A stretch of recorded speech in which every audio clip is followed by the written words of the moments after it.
Levarme la moustache en la capucha.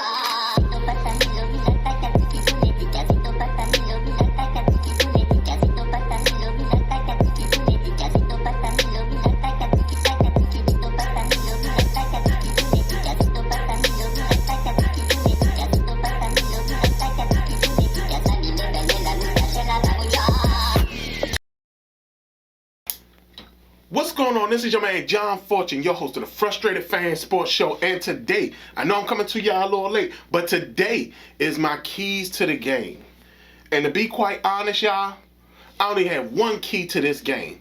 And this one key is a very vital key to the game. The football gods have got to intervene. Because trust and believe, man, this has got to be the craziest, and it can only happen to Washington. It can only happen to Washington. Washington is always the only team that sit up there, and when certain things go down, it goes bad. It really goes bad. We have a COVID outbreak. I mean, we got injuries. We're not sure what the hell is going on. And then for everything that is already going on, the Washington Post seems like DJ Khaled, and they just sit up there and keep dropping stories. Here's another one. Another one. Oh, you thought we were done? Another one. And it's just all over the place, man. I mean, this organization has been a disaster since Hurricane Dan sat up there and bought this team. And man, I mean, but to be quite honest, y'all, for us to win this game, it would take an absolute miracle. I mean, because there's no way for us to sit up here and go into the game with practically 18, almost 20 players down, you know, and you're talking about we're just going to walk in there and somehow beat basically what looks like a fully healthy Philadelphia Eagles team. Man, we're going to go through it, y'all. I mean, like I said, again, the only thing that can happen is that, like I said, the football gods come in and they're just like, we're going to save you. You're going to miraculously win this game. Because trust me, there's nothing going down with this. Curtis Samuel, what? I told y'all back when they signed him, it was a bad signing. And because, I mean, again, you're talking about the guy was a gadget receiver, and he wasn't a true number two. Like, sometimes you can get into a thing where you can think that just because a guy is fast, that all of a sudden that equates to him being a quality number two. Curtis Samuel was not that, and he's not going to be that. It just reminds me of Antoine Randall. I mean, I remember when we brought Randall in, he was supposed to play opposite of Santana Moss. Everybody was excited. Again, another gadget wide receiver, and it didn't work out. And it was because of the fact that people didn't understand that he wasn't a number two. The same thing applies to Curtis Samuel. The man said when we first signed him that he was still learning the position. So if a person is still learning the position and you sign him to be your number two beside your number one guy, come on, y'all. But at this point, I mean, what's even the point of even having him on the roster?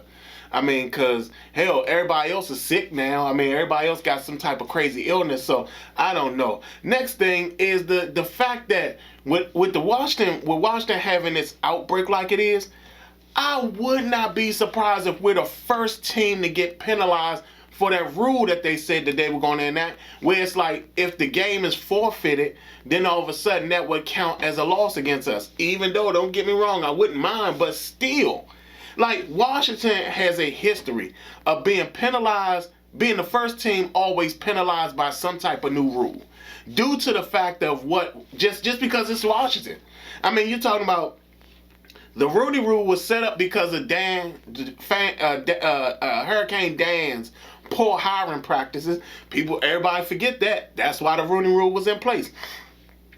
Everybody forgets that we were the first team that we, because of us and our signing practices, we were the first team hit with the whole all the draft pick situations when you're signing restricted free agents. Like we got hit with that. Then we were the first team to hit with the not only the most massive one, but the cap penalty.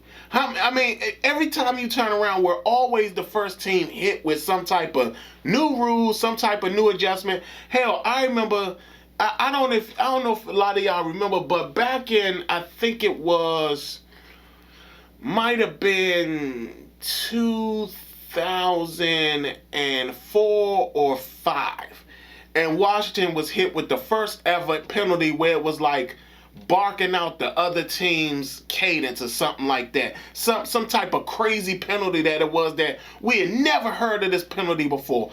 And I remember it was Antonio Pierce got flagged on it and stuff like that. But those are the type of things that happen in Washington. And here we are again in a situation where we're down all these players. The Washington Post keep dropping all these stories. I mean, yeah, like I said, we just need the football gods to intervene, and that is my only key. I mean, there's nothing else to this game. I mean, you're talking about pretty much our entire defensive line is basically out, except for, I think, 2 guys. I mean, the benefit that we do have is that some of the guys that we brought in are guys that were already here. They said Nate Orchard, you know. I mean, he was a guy that was here last year. Did a good job for us last year. Daniel Wise is moving to defensive tackle. I mean, we don't know if Casey Toohill and all them are coming back this week. So, again, it's just one of those things where, man, like, when it rains, it pours. And it pours a whole lot in Washington when it comes to this organization, man. I mean, we can just not get out of it. Like, it just seems like more rain. And not only that, it's like, where are all the organizations that were defending women? Like, where are all these organizations at? I mean, look, even though it's self-deprecating, we all want Hurricane Dan to go. I mean, we just want him to go. I mean, not only that, this man had to get a loan from the NFL. I mean, I don't know if he's, and I don't know if he's indebted to the NFL, if he's indebted to Jerry Jones, what it is. But, man, I swear, man, since this man has purchased this team, we have been like the laughing stock of the league. And understand this, it's not like we're perennial losers, like we've been losing. We've had some playoff opportunities and stuff in there, but again, we're like the laughing stock of the NFL, man.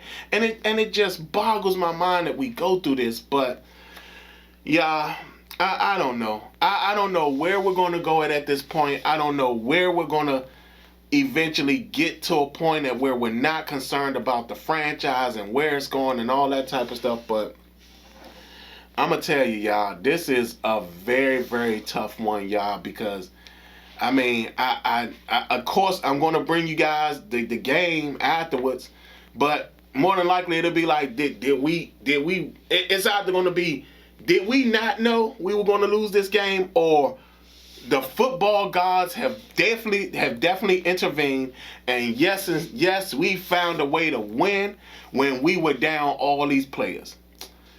But we'll definitely see. Like I said, that was my only key. Football gods intervene. Other than that, this has been your man John Fortune, and this has been the Frustrated Fan Sports Show.